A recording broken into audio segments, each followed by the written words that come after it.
वंदे मातरम हमारा राष्ट्रगीत और देश का गौरव है। जिसे ये कहना पसंद नहीं है वो पाकिस्तान चला जाए। और जिस दिन वंदे मातरम चल रहा होगा और ये अज़दुद्दीन ओवैसी बोलता हुआ नहीं दिखाई दिया, अगर वो महाराष्ट्र में होगा तो उसका पैजामा उतारकर उसे हैदराबाद भेज देंगे। पालघर की सात पाटी बंदर के सर्वांगीण विकास के महत्वाकांक्षी प्रोजेक्ट के भूमि पूजन कार्यक्रम में मंत्री नितेश राणे शामिल हुए। इस दौरान उन्होंने ये बयान तो निदा खान को गिरफ्तार कर लिया। नहीं, इनका खत्म हो गया, मराठी का पूछ ले।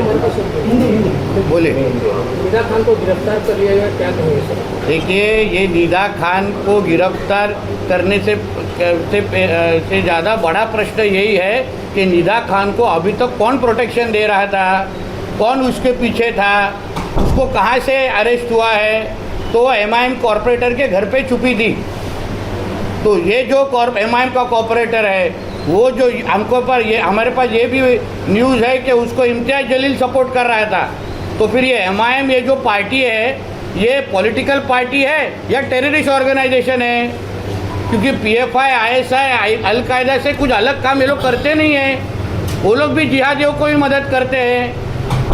गजवाए हिंद के अंतर्गत ये हमारे हिंदू राष्ट्र को, इनको इस्लाम राष्ट्र जो बनाने के लिए जो जिहाद करना है, जिसके लिए PFI ISI अलकायदा काम करते हैं, उसमें और MIM में फ़र्क क्या है?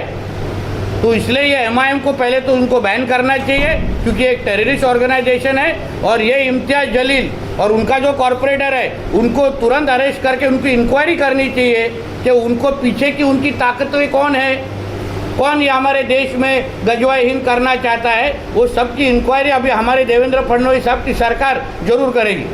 सर, देखा जाए कि सत्ता आपकी है, पुलिस आपकी है, लेकिन एक महिला आरोपी को पकड़ने के लिए इतने दिन लगे सरकार को, तो कहीं नहीं लगता कि आप लोग कहीं तो कम पड़ रही है? पकड़ा तो ना, लेकिन पकड़ा तो ना, कैसा पकड़ना, कभी पकड़ना, वो हम पे छोड़े ना आप। पुलिस का काम हम नहीं करना चाहिए। कुछ चीज़ें होती है जो हमारा डिपार्टमेंट अच्छी तरह से जानता है, कब पकड़ना चाहिए, कब मुहूर्त निकालना चाहिए। थोड़ा हमारे पुलिस डिपार्टमेंट और इन्वेस्टिगेशन एजेंसी पे विश्वास रखना चाहिए।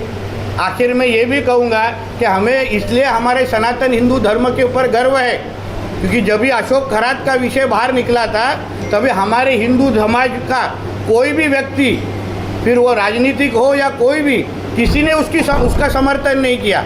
हर एक ने यही भूमिका ली कि उसने अगर हमारे हिंदू बहनों की ज़िंदगी खराब की है, हिंदू धर्म की बदनामी की है, तो उसको फांसी लगनी चाहिए, हमारी भूमिका थी। मगर निदा खान के वक्त ये सारे के सारे जो कोई इस्लाम मानने वाले जो है वो उनको समर्थन क्यों करते हुए दिख रहे हैं? फिर उसको उनके इस्लाम धर्म की बदनामी की चिंता नहीं है या इसी को इस्लाम धर्म कहा जाता है? इसका जवाब उन्होंने देना चाहिए। सर, दूसरा सवाल ऐसा है कि जो धर्म परिवर्तन को लेकर कानून है, मुझे लगता है कि वो कानून कहीं तो कम पड़ता है इसके लिए जो धर्म परिवर्तन आपको लगने से वो कानून कम नहीं गिरेगा। और इसलिए आप थोड़ा वो कानून का ज़रा स्टडी कीजिए। 7 साल का नॉन बेलेबल सजा है, अलग अलग तरह के प्रावधान वो कानून में दिए हैं। हमारे अब 10 या 15 दिन पहले ही वो कानून उसका काम शुरू हुआ है। इसलिए अभी आगे देखिए कितने ये जिहादियों को जो लव जिहाद के नाम पे हमारे हिंदू बहनों की तरफ गंदी नज़र से देखेंगे, उनको ये धर्म स्वतंत्र कायदा के माध्यम से हम लोग उनको 7 साल की जेल की सज़ा या हवा खाने को अंदर भेजेंगे। सर, वंदे मातरम के लिए ओवैसी ने कहा कि मैं वंदे मातरम की बात नहीं करूँगा क्योंकि हिंदू देवी देवता को। देखिए, अगर उसको वंदे मातरम ओवैसी को नहीं बोलना है ना तो उसको हम पाकिस्तान भेज देंगे यहाँ से। इस तरीके की गंदगी की ज़रूरत हमको हमारे हिंदू राष्ट्र में नहीं चाहिए।